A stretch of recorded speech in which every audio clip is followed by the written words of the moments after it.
Shalom, saudara-saudara yang terkasih dan diberkati oleh Tuhan.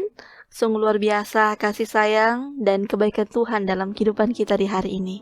Dan mari bersama-sama kita mau untuk memuji akan kebesarannya. Karena itu mari kita mengangkat pujian, ingat akan nama Yesus.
Mari saudara-saudara kita berdoa. Sungguh luar biasa ya Tuhan, untuk segala kebaikan yang telah Tuhan berikan kepada kami di hari yang telah Tuhan beri di hari ini. Dan karena itu, kami bersama-sama mau untuk selalu membawa hidup kami untuk selalu ada dalam hadirat-Mu. Karena itu, Tuhan bimbing, Tuhan tuntunlah kami dengan kami akan membaca firman-Mu bersama di saat ini. Biarlah firman-Mu akan kami dapat mengerti, kami pahami, dan untuk kami lakukan dalam hari-hari hidup yang akan Tuhan anugerahkan kepada kami. Inilah doa kami ya Tuhan, di dalam nama Tuhan Yesus kami berdoa. Amin. Saudara-saudara, dalam bagian bacaan perenungan kita di saat ini, mari kita membaca dalam Matius 26 ayat yang ke-13. Firman Tuhan berkata, "Aku berkata kepadamu, sesungguhnya di mana saja Injil ini diberitakan di seluruh dunia, apa yang dilakukannya ini akan disebut juga untuk mengingat Dia." Saudara-saudara, tema perenungan kita di saat ini adalah berbuat kebaikan untuk Tuhan Yesus. Saudara-saudara, memberikan yang terbaik untuk Tuhan adalah kewajiban anak-anak Tuhan yang percaya kepadanya. Dalam bacaan kita di saat ini, menceritakan bagaimana seorang perempuan yang memberikan yang terbaik untuk Tuhan Yesus. Apa yang dilakukan perempuan ini? Yang kita bisa melihat bagaimana yang ia lakukan adalah ia mengurapi Yesus, dan ini hal yang sangat penting, bahwa dialah satu-satunya dari begitu banyak orang yang menyadari bahwa Yesus akan segera mengorbankan nyawanya. Dialah satu-satunya yang mengasihi Yesus melampaui yang lain, karena dia tahu Yesus akan segera mati bagi dia.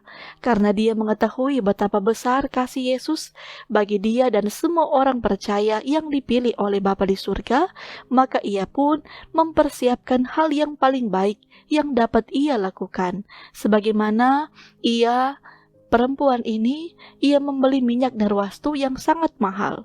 Ini berarti perempuan ini telah mengetahui makna firman Kristus yang menyatakan bahwa dirinya akan dibunuh di Yerusalem. Bapak Ibu Saudara-saudara, karena itu Yesus mengingatkan dalam ayat yang ke-13 bahwa Injil harus diberitakan dan diceritakan ke seluruh dunia, termasuk melalui kisah perempuan yang mencurahkan minyak narwastu baginya. Itu pun akan terus diingat dan dilakukan dalam kehidupan semua orang percaya. Dan dari perenungan firman Tuhan kita saat ini, tentunya memotivasi kita supaya kita untuk terus membangun iman percaya kita kepada Yesus Kristus dan melayaninya dengan sungguh-sungguh menurut cara yang dianugerahkan bagi kita.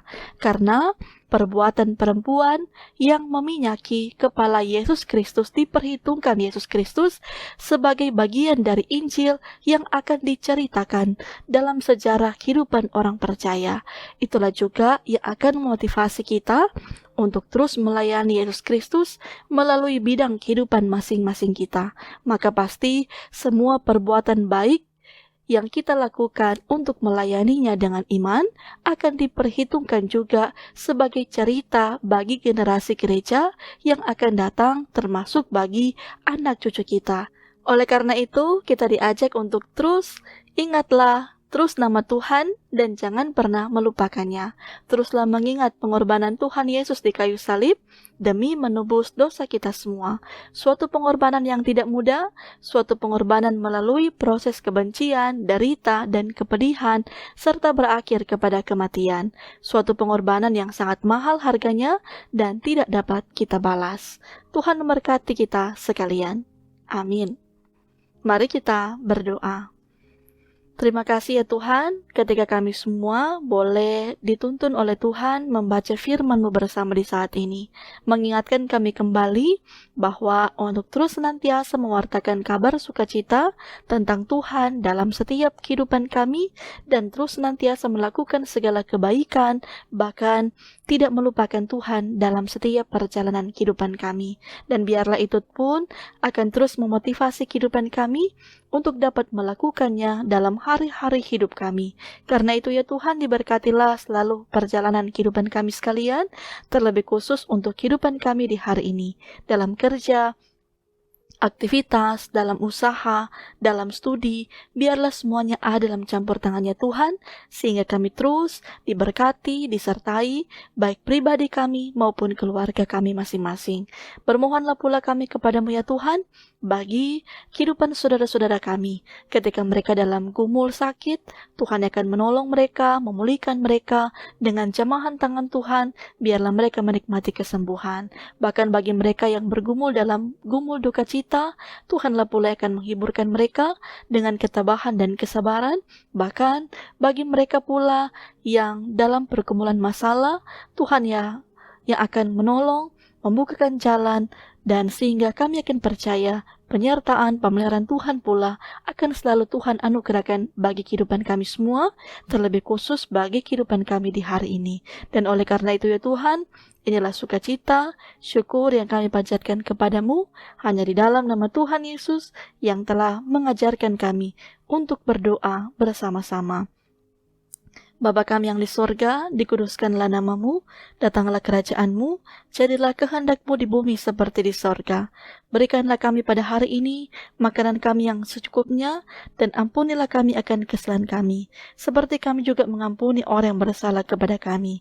Dan janganlah membawa kami ke dalam pencobaan, tetapi lepaskanlah kami daripada yang jahat, karena Engkaulah yang punya kerajaan, dan kuasa, dan kemuliaan, sampai selama-lamanya. Amin. Demikianlah Bapak Ibu Saudara-saudara untuk firman Tuhan kita di saat ini. Biarlah kasih karunia Tuhan menyertai dan menuntun kehidupan kita sekalian.